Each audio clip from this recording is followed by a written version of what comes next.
people, welcome back to my channel, or welcome to my channel if you've just joined us. My name is Nell, and today we are going to be delving headfirst into the legend of the black-eyed kids.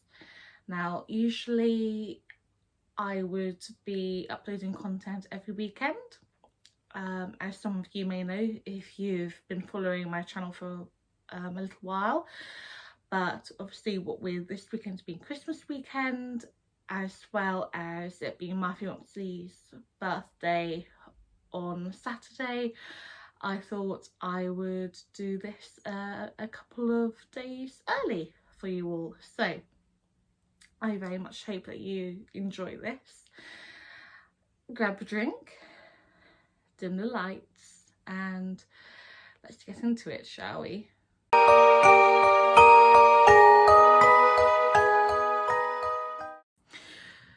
So the story of the black-eyed kids is a bit of a strange one, and it's a phenomenon that's been going around the internet for quite a number of years now.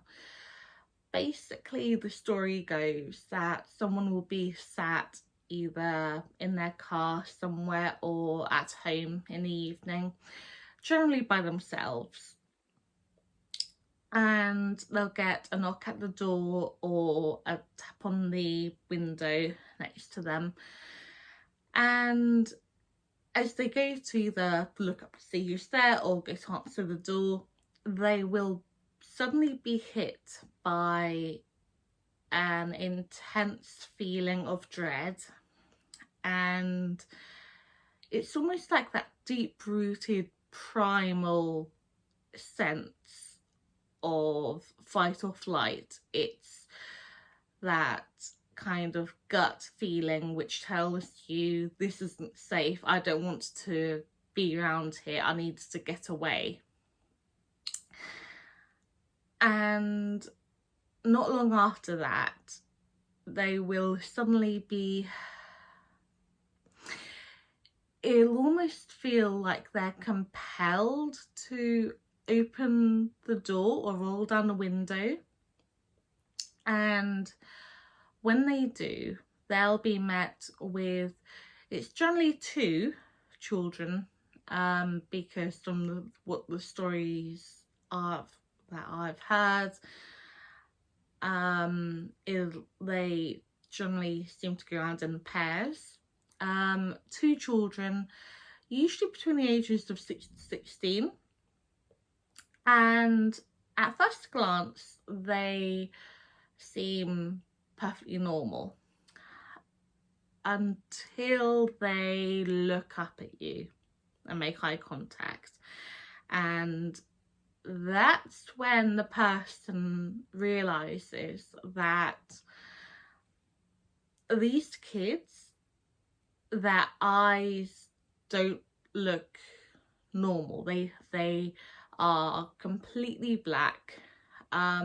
They have no like whites for their eyes, they have no iris, it's just all completely black, and they'll be asked to let the children in,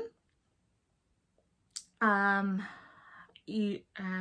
usually it'll be a case of, you know, can we come in to use your phone to call our parents? Can we come in and use your bathroom? Can we get a lift somewhere?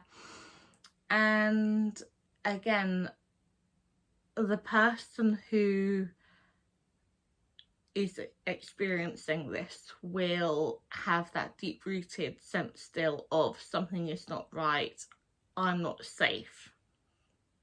And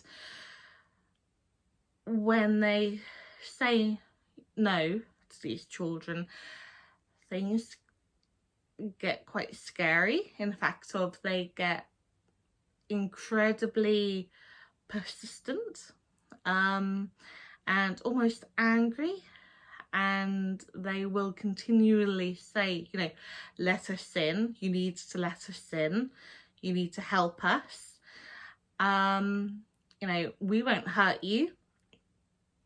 And quite often even if the person manages to, you know, close the door, they still won't feel entirely safe, and the children will continue to, you know, knock on the door and talk to them through it and generally try to convince them to let them in.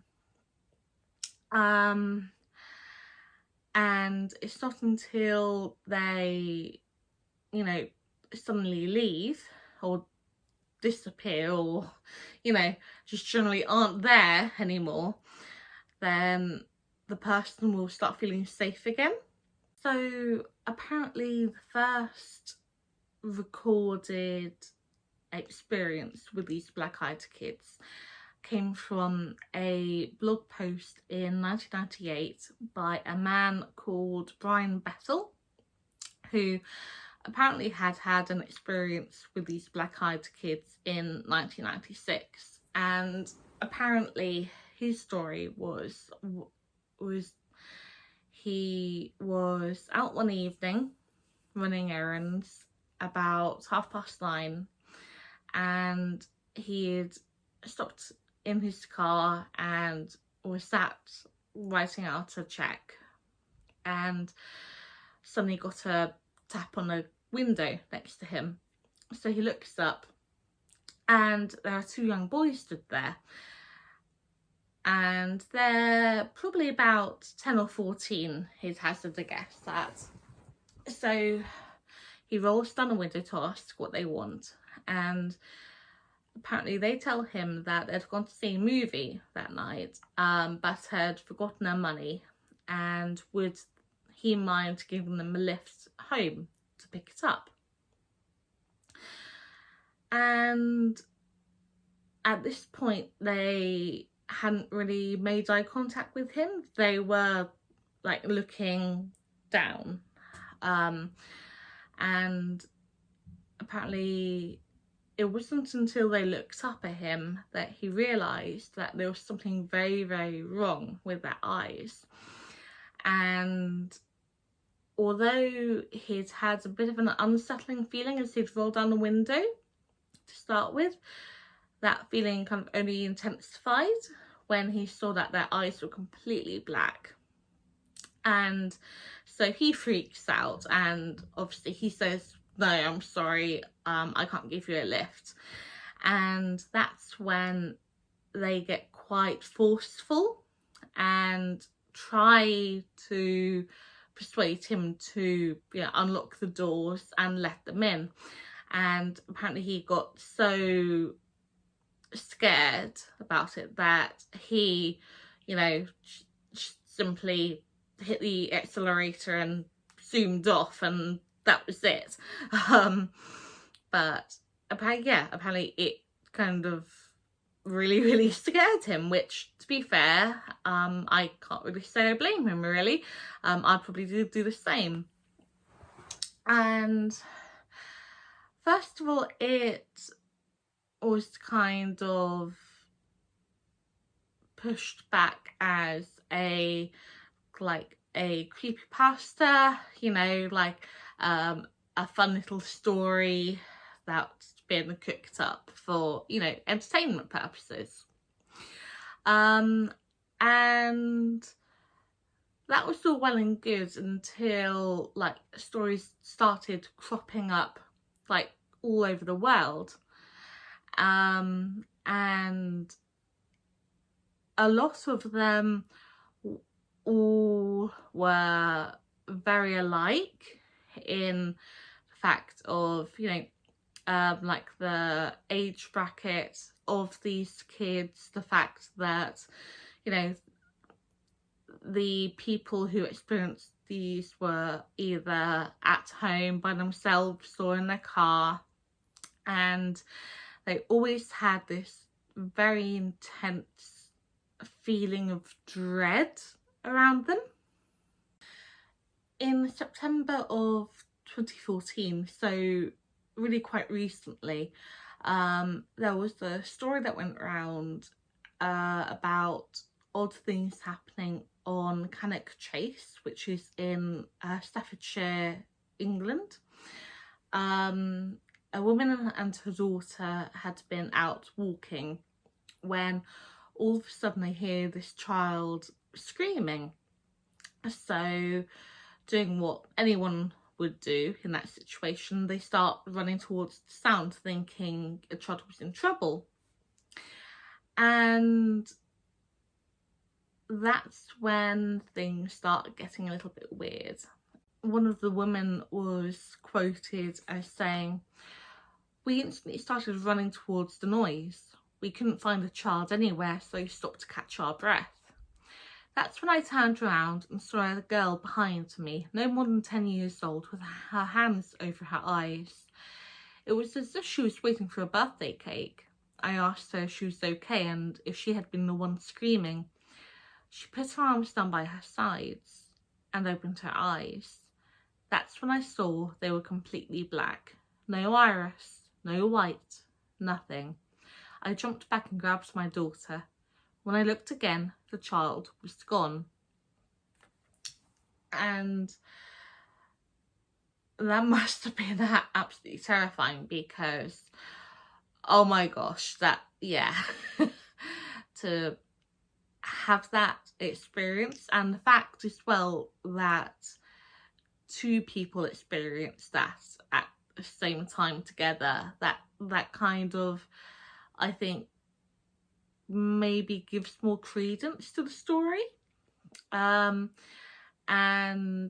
what's also interesting is that there was actually a story from about 30 years previous to that, about a small group of teenagers who had gone up onto Cannock Chase one evening in the summer to, you know, kind of chill out and everything, as, you know, teenagers do. And all of a sudden they heard someone like shouting for help, and so they all jump up and start running towards the voice, or where they think the voice is coming from. And they get onto like a little pathway, and they see a child of about 6 or 7 running in the opposite direction. So they catch up to her, and just as she gets to the like edge of some trees or woodland, she stops, turns around, looks at them, and they all realise that she has completely black eyes, and they all just like stop for a minute, and they're staring at her and she's staring at them before she turns and just like completely disappears into the trees. And they call the police because, you know, they think, oh god, you know, a child's gone into the woods, it's going to be getting dark soon. And so a huge like manhunt had been put on, and nothing was found. And just the thought of the fact that, you know, whatever this black-eyed kid was, you know, so convincing. It actually seemed like, you know, they were like human and like an actual being. And I find that really odd, because there are so many theories as to what the black-eyed kids are, and so many people seem to be very on the fence about their thoughts as to this whole phenomenon. You know, some people are believers in the fact that, you know, the black-eyed kids are a real thing and they are dangerous and pose some kind of threats to people who they come across. Others are, you know, very, very skeptical and think it is, you know, just a very well crafted, made up story. I'm kind of on the fence about it, in all honesty, because on the one hand,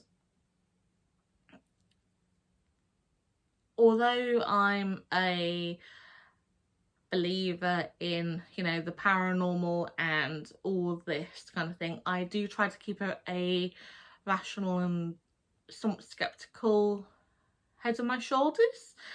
So I will try to like rationalize things beforehand instead of instantly jumping to, you know, oh, that was the ghost, that was you know, XYZ. But the fact that there are so many stories out there now of these people having encounters with these black-eyed kids, and the fact that they all seem to have very similar like experiences with them, I find that very quite compelling in a way, but I don't know. I think it's kind of one of those things where, you know, unless you obviously experience something for yourself, there's always going to be that little bit of skepticism in the back of the brain that kind of goes, it's the internet, you know, yeah. You can be who you want on the internet and say what you want on the internet, usually, yeah, within reason, you know.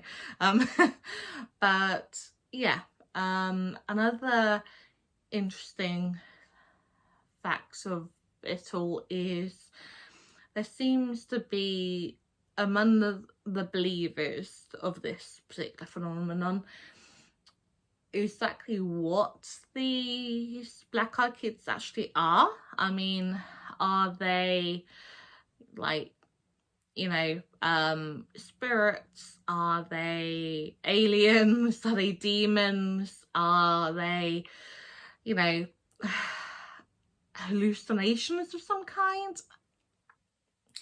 I don't know. Again,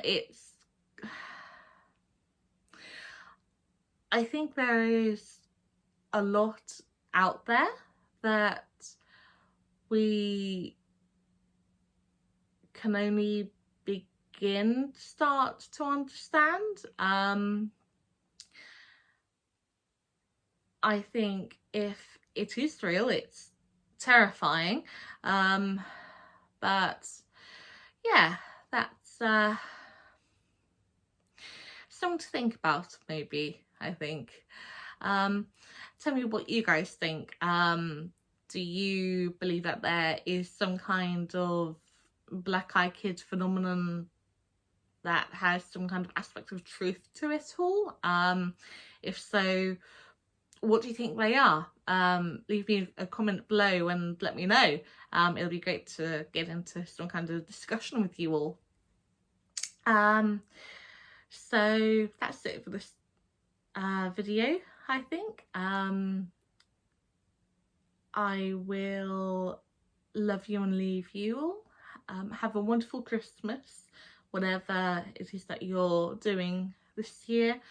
Stay safe, and until next time, sleep well.